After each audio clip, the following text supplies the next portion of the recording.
Hey guys, welcome to the channel. In this video I'll show you how to fix Doom Dark Ages crashing or freezing. So guys, this actually depends on your graphic settings a lot. So you need to go to your graphic settings, which are right here, this little TV. After that guys, what you need to do is check if you're using FSR or DLSS. So a lot of users have had problems with enabling upscaling, and that actually caused very bad delay, like input lag, and also problems with stuttering and freezing and crashing as well. So guys, if you're using FSR, in my case it works properly, but if yours it doesn't, just turn it off, set it to TAA, and if you're using a NVIDIA GPU, just try DLSS. As you can see, in my case it's missing because I have an AMD GPU.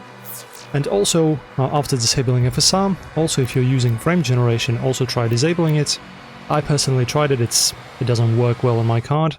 I have a RDNA 3 card, so yeah, it doesn't work well. So basically disable two of these, and after that just get into the game and check if it works properly. Let us just log in into some level.